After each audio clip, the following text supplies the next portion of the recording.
nous sommes en train de parler de la mise en tourisme de 145 territoires.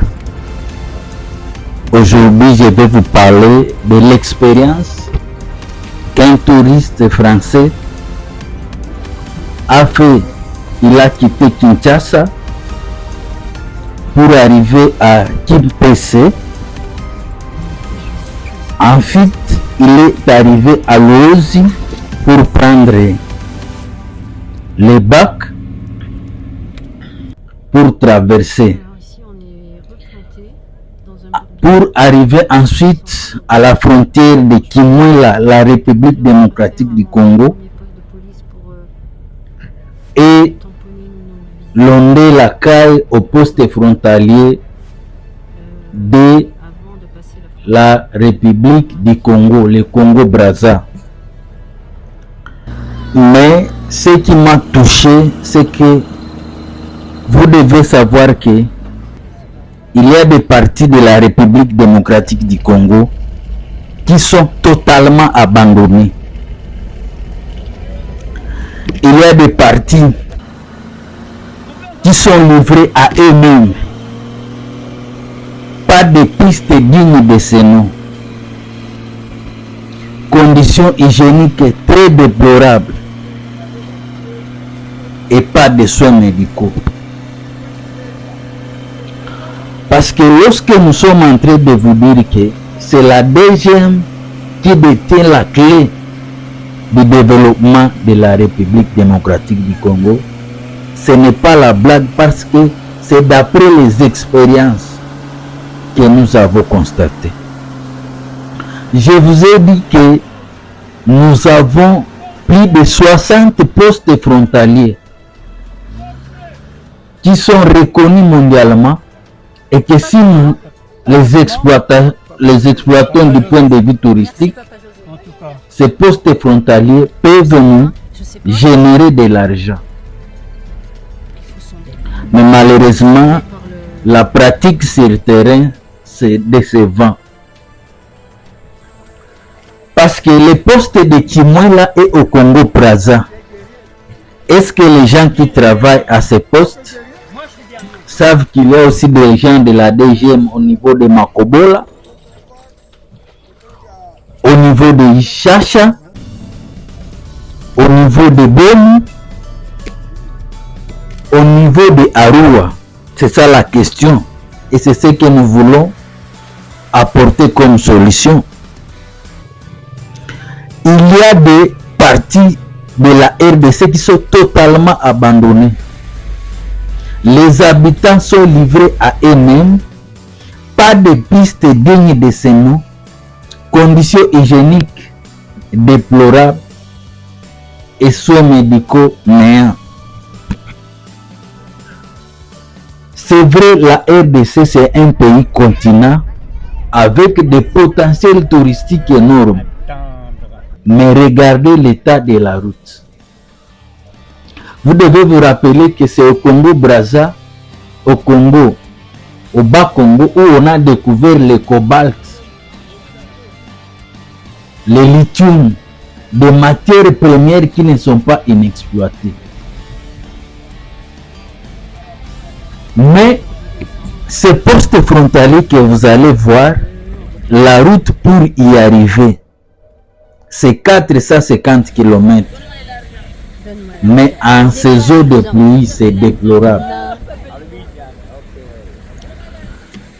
Parce que nous sommes en train de vous dire comment la DGM qui est à Kinshasa, les touristes ont quitté Kinshasa, ils arrivent à Luozi, on les fait payer $100 pour l'autorisation de quitter. La DGDA prend $20.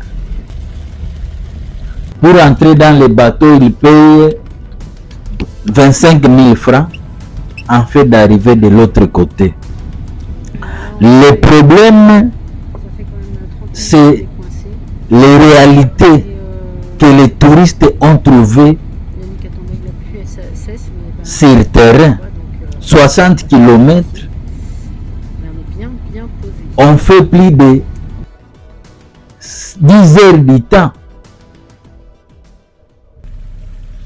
Ici, je ne m'adresse pas seulement aux gens de la République démocratique du Congo, mais aussi ceux qui se trouvent de l'autre côté, au Congo-Brazzaville.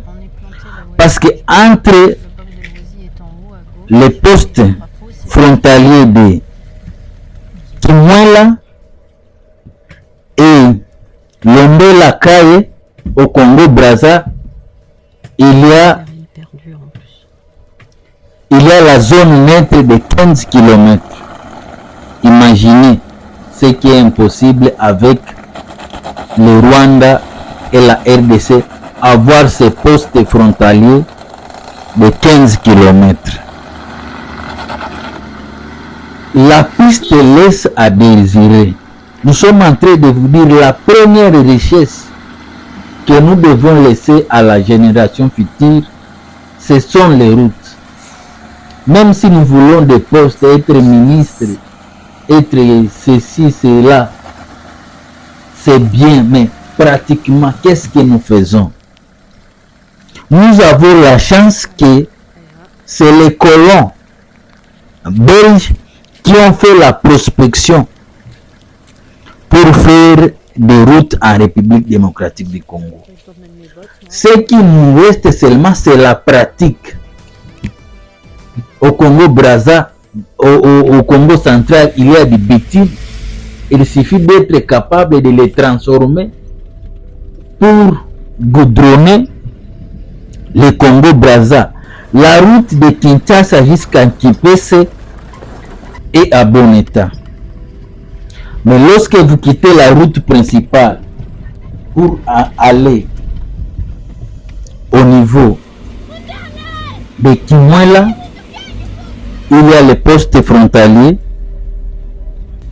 C'est ça le grand problème. Parce que ce qu'on nous reproche, ce sont les multiples barrières. Les pièges de certains villageois s'inscrivent, les tracasseries. Le potentiel est là, mais le transformer en argent, c'est ce qui nous manque. C'est ce qui nous manque.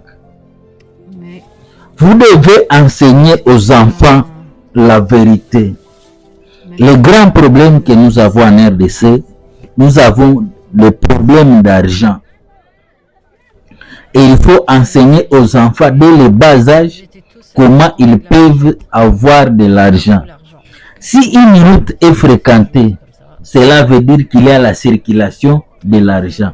Mais lorsqu'on laisse les routes à l'abandon,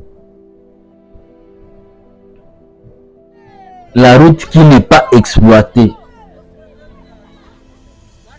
c'est ça la pauvreté. Je suis en train de vous dire qu'il n'y a pas de pays qui se dit développé et qui a des problèmes de route. C'est la même chose, je suis en train de vous dire qu'il n'y a pas de pays qui a des routes et que la population vit dans la pauvreté. Le potentiel est là, mais nous ne savons pas les transformer en argent. C'est vrai, vous voyez sur l'image Google Maps, mais la réalité sur le terrain, c'est autre chose. Google Maps peut vous dire c'est 450 km, mais il ne vous dit pas les réalités de terrain. Est-ce que les gens qui sont responsables de la DGM font la prospection, font l'inspection des réalités sur le terrain? Ils se rendent eux-mêmes pour voir ce qui se passe et comment apporter des solutions. Parce que c'est ça la richesse lorsque nous faisons des routes pour le développement de notre nation. Et c'est très important que nous puissions enseigner cela aux enfants au lieu de nous battre, nous tuer alors que nous avons des choses à faire devant nous. Nous avons des choses à réaliser.